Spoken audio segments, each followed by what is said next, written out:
The scout ship Vanguard was a sleek, arrowhead-shaped vessel, about 30 meters long from nose to tail, with a hull of reinforced titanium alloy painted in the standard Federation gray. Its engines hummed with the low, reassuring thrum of plasma drives, and inside, the cockpit was a cramped cocoon of glowing screens, ergonomic seats, and the faint scent of recycled air mixed with the metallic tang of machinery. Captain Alara Voss, a seasoned explorer in her mid-40s with short-cropped hair and a scar tracing her jawline from an old asteroid mishap, sat at the helm, her hands steady on the controls. But even she felt a twinge of unease today. PX-47 was too quiet on the long-range scans, like the planet was holding its breath. Approaching atmospheric entry in T-2 minutes, Alara announced over the intercom, her voice calm but edged with the focus of someone who'd done this 100 times. "Everyone strapped in back there? Malik, how's the engine readout?" From the engineering bay just aft of the cockpit, Engineer Malik Wren's voice crackled back, a bit muffled by the whir of diagnostic tools. He was younger, early 30s, with a wiry build and a habit of chewing on stylus ends when stressed. "Engines nominal, Captain. Shields at full. But this planet's magnetic field is playing havoc with the nav sensors. PX-47's got some weird fluctuations. Nothing in the briefing packet mentioned this." He paused, muttering to himself, of all the missions, why'd I have to lose my lucky data chip right before launch? Swear I had it in my pocket. Biologist Lena Kex, seated in the science station amid vials and scanners, chimed in next. She was the team's optimist, late 20s, with a ponytail that bobbed as she adjusted her glasses. Could be auroral interference, or maybe something biological in the upper atmosphere. Exciting, right? Uncharted world. Who knows what we're about to uncover? Deep down, though, she whispered to herself like a quiet mantra, please let it be something alive, something new, not just rocks and dust again. Security Officer Calder Hale grunted from his spot near the airlock, checking his pulse rifle for the umpteenth time. Broad-shouldered and taciturn, in his 40s with a buzz cut turning gray, he wasn't one for chit-chat. Exciting isn't the word I'd use. Unknown means dangerous. Keep your eyes open, folks. He thought back to his last posting, where unknown had cost him a partner. Ironic, how the safest jobs always turned into nightmares. And finally, Medic Tara Voss, Alara's younger sister by 5 years, sharing the same determined eyes but with longer hair tied back, spoke from the med bay. Vitals are steady across the board. Just remember, if anyone feels queasy during descent, I've got anti-nausea shots ready. No heroes on my watch. She shot a glance at Alara through the vid feed, adding softly, especially you, sis. We both know you push too hard. Alara smiled faintly at that, a rare break in her professional facade. All right, team, hold tight, entering Atmo now. The ship shuddered as it pierced the planet's envelope, flames licking the viewscreen from the friction. For a moment, all was routine, the G-forces pressing them back, the hull groaning like an old friend. Then, without warning, the world twisted. A ripple distorted the sensors, a wave of energy that made the instruments flicker wildly. Tension spiked. This wasn't in the Sims. What the? Malik started, his voice rising. Captain, we've got a surge. It's not turbulence, it's like the air's folding in on itself. Alarms wailed, red lights bathing the interior. Alara fought the controls, but the yoke bucked in her grip. Stabilize. Lena, scan for anomalies. Her mind raced. Was this sabotage? Or just the universe's cruel joke? I'm trying. Oh God, it's everywhere. Lena yelled, her fingers flying over the console. Readings off the charts. Electromagnetic, gravitational. Suspense hung in her words. What if this was the end? No glory, just a glitch. Calder's voice cut through. Strap down tighter. This feels like a trap. Irony hit him. Here he was, the paranoid one. And for once, he might be right. Tara's tone was urgent, heart rate spiking. Everyone breathe. She gripped her seat, thinking of home, of unfinished letters. Then blackness swallowed them all. No crash, no explosion, just an abrupt void, as if the universe had switched off. When Alara came to, her head pounded like a drum.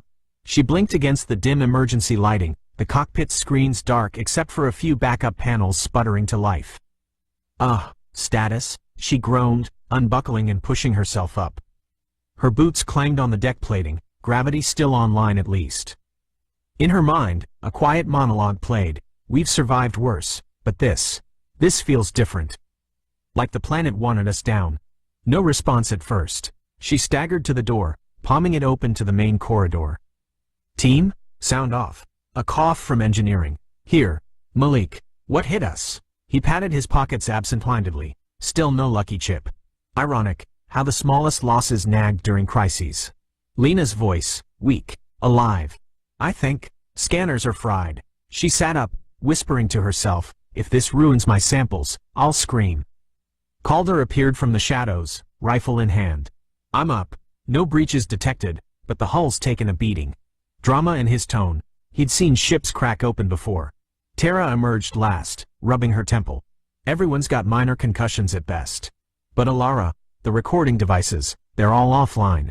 Black box, cams, logs, wiped or powered down. We have no record of what happened. Suspense built. Who, or what, erased their trail? Alara stared out the viewport at the alien landscape, a dense forest of enormous trees, their trunks as wide as houses back home, leaves shimmering in hues of violet and green under a diffused sunlight. The ship had plowed a scar through the undergrowth, smoke wisping from the aft section. We crashed blind. All right, priorities. Secure the site, assess damage. Malik, get on repairs. Lena, enviroscan. Calder, perimeter. Tara, med checks. Let's figure out where we are, and why everything went dark. Irony, explorers, lost in the dark. As they moved, the airlock hissed open, releasing them into the humid, earthy air of PX-47. No one spoke of the unease knotting their guts, but it hung there, thick as the mist rolling through the trees. Malik paused, rummaging through debris. Hey, my data chip. Must have fallen during the crash. A small win, mundane amid the chaos, but it lightened his step. The crash site was a makeshift clearing now, the Vanguard nestled in a crater of upturned soil and splintered vegetation. The ship's exterior showed dents and scorch marks, but the core structure held, a testament to Federation engineering. Inside, the crew quarters were Spartan, bunks stacked like shelves, a small galley with nutrient packs, and the hum of life support systems filtering the outside air. Activities filled the days, calibrating tools, inventorying supplies, even a quick game of cards to break tension. For the first 2 days, they worked in shifts. Calder set up the energy fence, a shimmering blue barrier that zapped anything larger than a fist that tried to cross. This'll buy us time, he said, wiping sweat from his brow as he calibrated the emitters. But if something big comes knocking, we're in trouble. He thought aloud, funny, isn't it? We come armed to the teeth, but a fence is our first line. Irony of the stars. Lena was out with her scanner, documenting the flora. These trees are incredible, she said to Alara as they walked the perimeter, pausing to sketch a leaf sample. Trunks at least 10 meters across at the base. Bark's got this fibrous quality, almost like armored skin.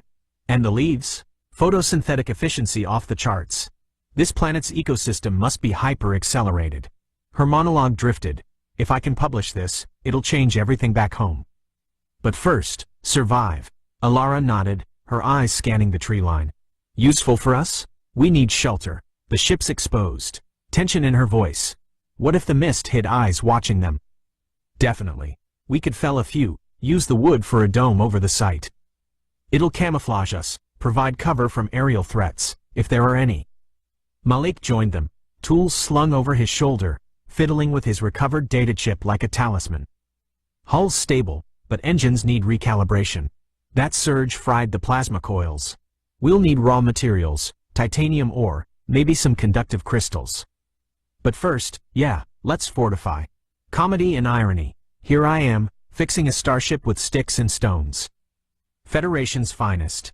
Tara, handing out ration bars while bandaging a minor scrape on her own hand, added, and medically, we're good for now. But this air's got pollen counts that could trigger allergies. Masks on for extended outings. Subplot simmering. She'd lost her favorite med scanner in the crash, searching bunks daily, muttering, where did it go? Can't treat without it. Calder grunted agreement. Dangerous out here. I saw tracks. Big ones. Not mammalian. Suspense built. What made those? Their first real survey pushed into the forest. The ground was soft, spongy with moss that glowed faintly in the shade. Birds, or what passed for them, called overhead, their cries warbling like distorted flutes. Activities included collecting water samples, marking paths with beacons. "Look at this," Lena whispered, pointing to a clearing. There, grazing on low shrubs, was an insect, a colossal beetle, body the size of a bull, legs like tree branches, mandibles grinding vegetation with a rhythmic crunch. Drama escalated. Hearts raced. "Holy stars," Malik breathed. "That's no bug. That's a tank." Irony.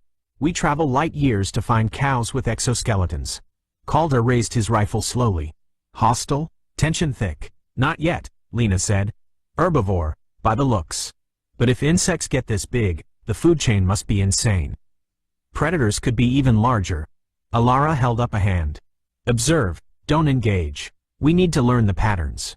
As they retreated, another insect buzzed past, a flyer with wings like stained glass, easily 5 meters across.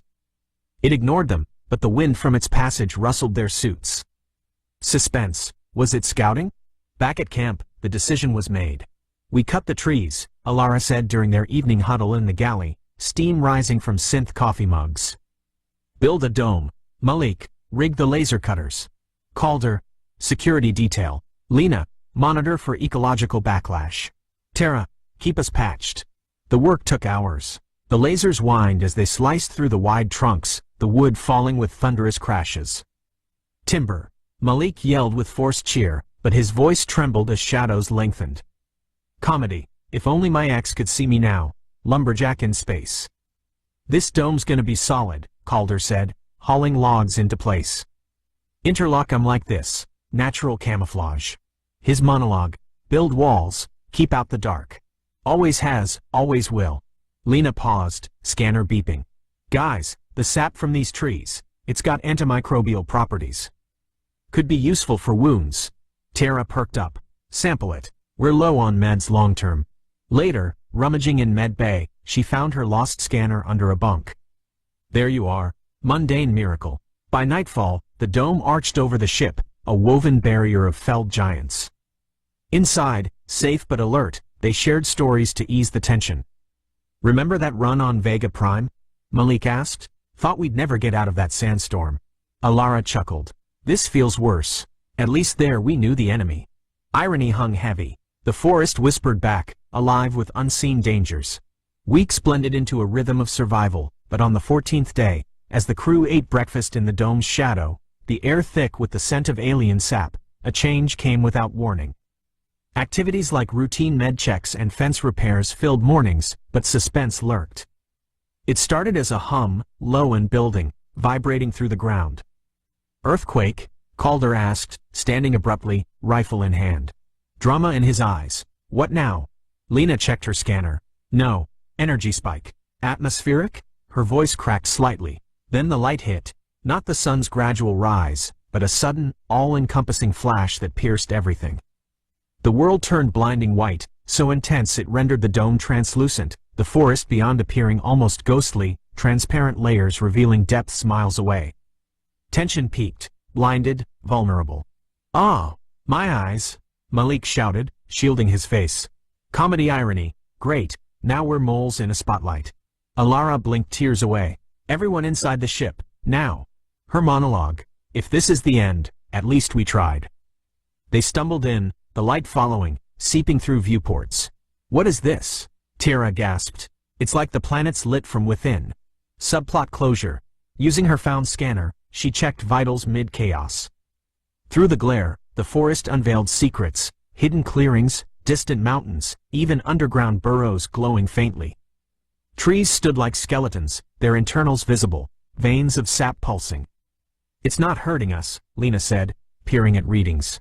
"No radiation spike, but visibility. I can see for kilometers. Look, there's a river that way, structures maybe? Suspense, structures, intelligent life?" Calder lowered his hands. "Tactical advantage? Or allure? Irony, we came to see, and now we see too much." The event lasted minutes, then faded, leaving them dazed in normal light. "Records caught it," Malik reported later, replaying the glitchy footage. "First time since crash. Whatever this is, it's cyclic, planetary phenomenon? Drama built. What caused it?" Alara nodded. "Use it. Next time, we scout deeper. The blinding light had faded as suddenly as it arrived, leaving spots dancing in everyone's vision and the forest looking ordinary again. Dense, purple-trunked, humming with distant insect calls that now sounded almost mocking after the revelation of hidden depths. Inside the dome, the crew gathered around the galley table, nutrient packs half-eaten and cooling, faces lit by the soft glow of the one working portable console. Malik hunched over it like a man guarding a fragile flame, replaying the glitchy footage from the event over and over, pausing, zooming, cursing under his breath. "Look at this frame," he said, voice hoarse from too much recycled air and not enough sleep. He tapped the screen, freezing on a ghostly outline that might have been a ridge or a structure miles away. The scanners actually caught something useful this time. First real data since the crash. The ship's core processors need silicon derivatives for the plasma coils, rare earths for the shielding relays. Without them, we can't get the engines to full thrust. Synthesizers can refine what we find, but we've got to go get it. He leaned back, rubbing his eyes. And yeah, I still can't believe I found my lucky chip under the console. Small victories, right? Maybe the universe owes us one more.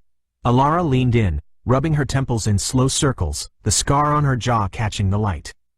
How much time do we have before the coils degrade completely? Her tone was steady, but there was a thread of strain beneath it, captain's burden, always calculating the odds while pretending they weren't getting thinner. 2, maybe 3 weeks if we baby them, Malik replied. But the light event, it cycled. If it happens again, we might get better scans, maybe even spot a deposit from here. For now, we scout. Pairs. No one goes alone. He glanced at Calder. You good for point? Calder crossed his arms, his rifle propped against the bulkhead like an old companion. I'll take point with you, Captain. Lena, Tara, you two together. Malik, you stay here, keep the dome's defenses hot and monitor comms. We try raising the orbital relay every hour on the hour. If we get lucky, rescue's already inbound. He paused, a rare flicker of dry humor crossing his face. Though luck's been in short supply since we dropped out of warp. Feels like the planet's laughing at us. Lena nodded, though her eyes flicked nervously to the dome's woven gaps where purple light filtered through like stained glass. The light showed a river system northeast, maybe mineral deposits there. And those giant beetles, they avoid water, from what we've seen. Could be safer. She adjusted her glasses, a small ritual that steadied her. In her head, if we find nothing today, I might actually start believing we're stuck here forever. Don't think about it, just move. Tara handed out fresh water tabs, her movements precise despite the faint tremor in her fingers. Everyone take extra hydration packs. The humidity's brutal out there, and if we run into another flyer, those wings span 5 meters, easy. Concussion risk if they clip you. She caught Alara's eye and added quietly, and you, eat something real before you go. Not just a bar. I found that lost med scanner under my bunk last night. Least I can do is make sure my sister doesn't keel over from low blood sugar. Alara gave her a half smile, the closest thing to thanks in front of the team. Noted, Doc. They geared up.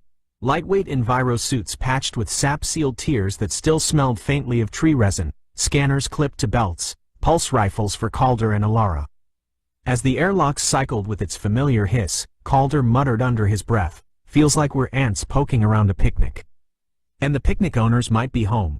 The first few days were grueling but uneventful, long hikes through undergrowth that tugged at boots like living things, returns to camp sore and empty-handed. Conversations over dinner became repetitive, almost comforting in their sameness, a rhythm to cling to. Day 4, galley lights dimmed for night. Malik slumped in his chair, poking at cold rations. Nothing in the eastern ravine. Just more of that glowing moss. Pretty, but useless. Lena perked up despite fatigue. The moss might have medicinal properties. Tara, you saw the samples?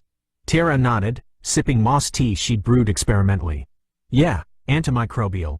Tastes like wet dirt, but it'll do for minor cuts. Better than nothing. Alara stared at her untouched plate. We need ore, not tea. Tomorrow we push north. The riverbed might have exposed veins. Calder grunted.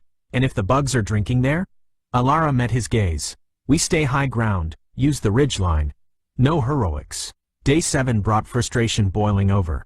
They returned from a long trek, boots caked in purple mud that refused to brush off, to find the dome's outer fence flickering erratically. Malik, wiping grease from his hands with a rag that was more black than gray. Power draws spiking again. Something's testing the barrier, big, but not breaking through. Yet, he kicked a crate lightly. If I had a credit for every time this fence glitched, I'd buy a new ship. Calder. Saw tracks today. Clawed. Deep. Not beetle. Something heavier. His voice dropped. Felt watched the whole way back. Lena? Predator? We've only seen herbivores so far. Terra. Or scavenger. Waiting for us to drop. She glanced at the med bay door. Or maybe it's just the planet breathing. Everything here feels alive. Alara, we double watches tonight. And we keep trying the relay. Every broadcast the same ritual. Vanguard to Relay 1. This is Captain Voss. Crash landed PX-47. Request immediate evac. Coordinates locked. Over. Static. Always static. The silence felt personal after a while. By day 12, exhaustion showed in small ways. Snapped replies, longer silences. During a quiet moment in the cockpit, Alara and Terra sat alone, the only light from the console's standby glow. Terra. You okay, sis? You're pushing too hard. Alara stared at the dark viewport. Someone has to, if we don't fix the ship. Terra. We'll get home. But you need to sleep. Let Calder take a shift. Alara. Calder's barely sleeping himself. Keeps staring at the tree line like it's personal. A pause. Remember when we were kids and you'd lose your favorite toy for days, then find it under the bed like nothing happened? I keep waiting for that feeling here, like the answer's just out of sight. Terra squeezed her arm. We'll find it, or it'll find us. On day 18, during another sudden light flash, shorter this time, almost teasing, the relay finally crackled to life. Malik burst into the galley, nearly knocking over a chair. Got it. Weak signal, but it's there. Relay 1 acknowledging. Alara grabbed the mic so fast her chair scraped. Relay 1, this is Vanguard. Mayday, Mayday. 5 souls aboard, ship damaged, requesting rescue shuttle. PX-47 coordinates attached. A delay that felt eternal, then a faint, beautiful voice. Vanguard, this is Relay 1 control. Copy your Mayday. Rescue shuttle dispatched. ETA 3 weeks standard. Hold position. Confirm receipt. Cheers erupted. Real, ragged, hoarse cheers that echoed off the dome's wooden ceiling. Malik punched the air. Lena laughed until tears came. Even Calder cracked a rare, genuine smile. Calder. 3 weeks. We can make that. Lena, with the elements we're finding, slowly, we might even have the ship partially flight-ready by then. But the hunts continued. Small hulls. A vein of conductive crystal pried from a riverbank. A pocket of titanium-laced rock that Malik carried back like treasure. Each trip riskier. One flyer dive bombed their path on day 22, forcing a heart-pounding scramble into a thicket. The wind from its wings knocked Lena off her feet. Calder hauled her up without a word. Malik, later patching a tear in her suit with steady hands. These things are getting bolder. Like they know we're intruders. Alara, staring at the darkening forest through a gap in the dome. Or like something's watching. And waiting. 3 weeks stretched into 4, then 5. The rescue shuttle's ETA kept slipping. First, warp lane congestion. Then, maintenance delay at Relay 1. Then vague promises of, soon. Hope frayed at the edges like old fabric. The crew still worked, still ate, still joked in that brittle way people do when the alternative is screaming, but the dome felt smaller every day, the forest louder, the insects more watchful. Malik spent most mornings in the engine bay, sparks showering around him as he welded new coils from the small hulls they'd scraped together. He talked to the ship now, low and constant, like coaxing a stubborn animal. Come on, girl, just a little more juice, he muttered one dawn, wiping sweat with a forearm already black with grease. We're so close. Don't quit on me now. He'd found a rhythm. Weld, test, curse, repeat. The lucky data chip sat on the console beside him, a tiny plastic totem. Irony, the one thing he'd lost and found again was the only thing that hadn't let him down yet. Outside, Calder patrolled the dome's perimeter twice before first light, rifle slung low but ready. He'd started marking the bigger tracks with small stakes, silent warnings. Something's circling wider every night, he told Alara during a quiet handoff. Not attacking, just measuring us. Alara nodded, eyes shadowed. or waiting for us to make a mistake. Lena and Tara handled the foraging runs now, shorter, safer loops closer to the river the light had revealed. They came back with pockets full of glittering flecks and the occasional larger chunk of ore, but never enough to feel like progress. Lena kept a running tally on a scrap of bark nailed to the galley wall: 14 crystals, 7 titanium nodules, 3 unknown conductive shards. "We're getting there," she'd say, mostly to convince herself. Slowly. One morning, day 37 by their rough calendar, Calder stepped out for his usual sweep while the artificial dawn lights were still warming up inside the dome. He stopped dead 3 paces past the airlock. A silence fell, thick and unnatural. Then, very quietly, "Captain, everyone, get out here, now." They poured out in various states of readiness, Alara still buckling her utility belt, Tara with a med kit half-zipped, Malik with welding goggles pushed up on his forehead, Lena clutching her scanner like a shield. Beyond the dome's edge, sitting on the trampled ground like it had always belonged there, was a cube. Seamless metallic sides, no visible welds or panels, exactly the size of the Vanguard itself, maybe a few meters taller. No tracks leading to it. No scorch marks. No sound. Just there.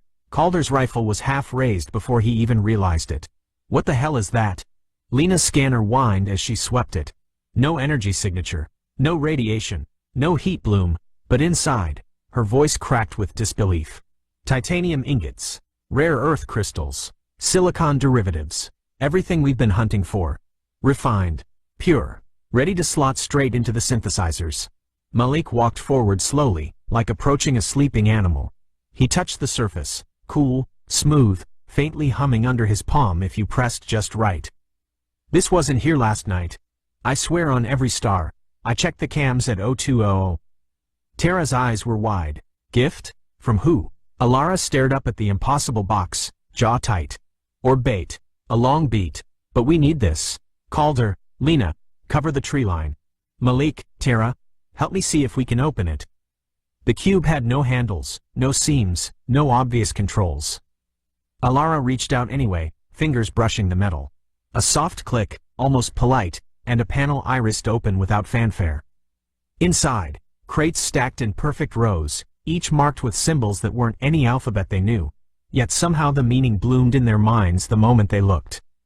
"Use me." Malik let out a shaky laugh. "Okay, that's new." Hours passed in a blur of hauling. Crates dragged across the dirt, inventoried on the galley table, contents cataloged with trembling hands. Malik, grinning like a kid on his birthday for the first time in weeks. "This is it. Enough to fully repair the engines, reinforce the hull plating, boost the comm array, even patch the secondary life support we've been limping on. We could lift off in days, maybe less." Lena ran her scanner over another crate. "But who? The planet's ecosystem doesn't build boxes like this. No tool marks, no manufacturing residue. It's perfect." Calder stood at the open panel, rifle still in hand. "Doesn't matter right now. We use it, we get off this rock. Questions later." His voice was flat, but his eyes kept darting to the forest. "And we stay vigilant. Double watches. Triple if we have to. If this is help, fine. If it's a lure, we fly out shooting." Alara nodded once. "Agreed. But we don't celebrate yet."